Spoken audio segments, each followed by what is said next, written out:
buenas tardes. En esta oportunidad le habla la alumna Yunet Bravo Chupingawa, quien le va a explicar la auscultación. Nos dice que es una exploración de los sonidos que se va a producir en un organismo, ya sea de los humanos o de los animales, especialmente lo que es en la cavidad torácica y abdominal, el cual se va a llevar mediante el instrumento del estetoscopio o también se puede producir sin este instrumento. A continuación le voy a explicar sobre los estertores pulmonares de la región posterior. Nos encontramos en el punto 1 y 2 del segmento posterior de la línea 1, donde vamos a encontrar lo que es la línea media escapular entre lo que es la T9 y la T8. En el punto 3 y 4 del segmento lateral de la L1 vamos a encontrar lo que es la línea axilar posterior entre lo que es la costilla 7 y 8. En el punto 5 y 6 vamos a encontrar lo que es el segmento del ápice inferior de la L1, donde vamos a encontrar lo que es el vértice inferior de la escápula de la T7 y la región interescapular.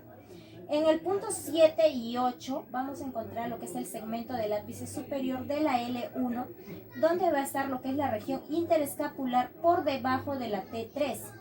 En el punto 9 y 10 vamos a encontrar lo que es el segmento del ápice posterior de la LS, donde vamos a encontrar lo que es la vértice superior de la escápula entre la T3 y la T1. A continuación le voy a explicar sobre los estertores pulmonares de la región anterior. Nos encontramos en el punto 11 y 12 del segmento anterior de la L1, donde vamos a encontrar lo que es la línea medio clavicular que está por debajo del pecho de la costilla Steisander. En el punto 13 vamos a encontrar lo que es el segmento medio lateral LM, que tiene la línea medio clavicular que está por encima del pezón, que es en los hombres, y en la línea axilar por debajo que vamos a encontrar de la costilla 4 en las mujeres.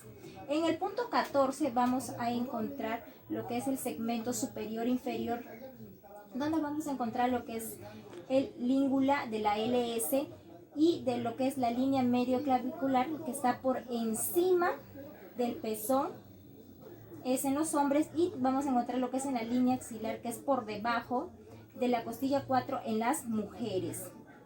En el punto 15 y 16, en el 15 y en el 16, vamos a encontrar lo que es el segmento anterior de la LS, donde vamos a encontrar lo que es la línea medio clavicular entre la costilla 2 y la costilla 3. En el punto 17 y 18 vamos a encontrar lo que es el segmento de las ápices del LS, donde vamos a encontrar lo que es un triángulo entre lo que es el ECOM de la clavícula y el trapecio superior. En el punto 19 y 20 vamos a encontrar lo que es el segmento anterior de la L1, donde vamos a hallar lo que es la línea axilar anterior entre lo que es la costilla 7 y la costilla 8. Eso sería todo, profesora. Muchas gracias.